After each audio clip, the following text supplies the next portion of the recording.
So you're reading an article online when you get an instant message with a link to a funny photo, which of course you have to share. And now you're reading your Facebook news wall, which sends you to a video of a panda bear attacking a kid. And now you're reading Wikipedia to learn everything you can about the violent behavior of panda bears.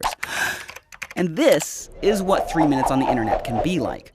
We live like this all the time, and it has to have some kind of effect on us. The net is making us more superficial as thinkers. That is Nicholas Carr. He is the author of The Shallows, What the Internet is Doing to Our Brains. To understand this whole thing better, we need to go way back in time, to say, like, the prehistoric age. You wanted to know everything going on around you, because the more you knew about your surroundings, the less likely you were to get attacked by a predator. And there's even evidence that our brains release some dopamine, pleasure-producing neurotransmitter chemical, to reward us for seeking out and finding new information. So getting distracted felt good and helped us stay alive. But the problem is that nowadays, predators aren't much of an issue, but we still have the same brains. And also, there's the internet, which is... It's an incredibly information-rich environment that the net creates for us, and that's why we use it so much. I mean, sounds, pictures, words, text. And what this tends to do is promote a sort of compulsive behavior in which we're constantly checking our smartphone, constantly glancing at our email inbox. We're kind of living in this perpetual state of distraction and interruption. Which is dangerous because... that mode of thinking crowds out the more contemplative, calmer modes of thinking. And that focused, calm thinking is actually how we learn. It's a process called memory consolidation.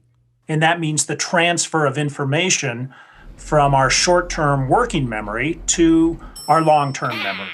And it's through moving information from your working memory to your long-term memory that you create connections between that information and everything else you know.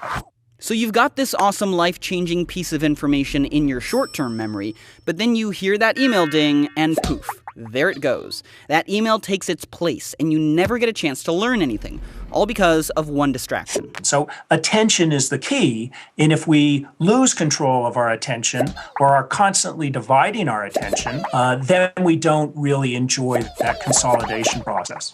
But I can hear it now. Someone out there is saying, what does learning matter if all the information in the world is just a Google search away? Well... that is kind of shortchanging our intellects. If that's the way you're using your mind, just kind of searching very quickly and finding information and then forgetting it very quickly, you're never building knowledge.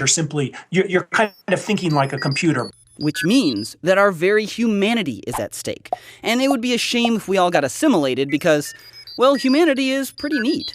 I really believe that if you look at the great monuments of culture, they come from people who are able to pay attention, who control their mind. That's what allows us to think in the highest terms, and think conceptually, think critically, think in some very creative ways.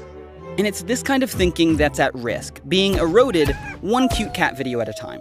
Don't get us wrong, the internet is good for lots of things, and it should be celebrated. But the best thing we can do for our minds is to find some time every day to unplug, calm down, and focus on one thing at a time.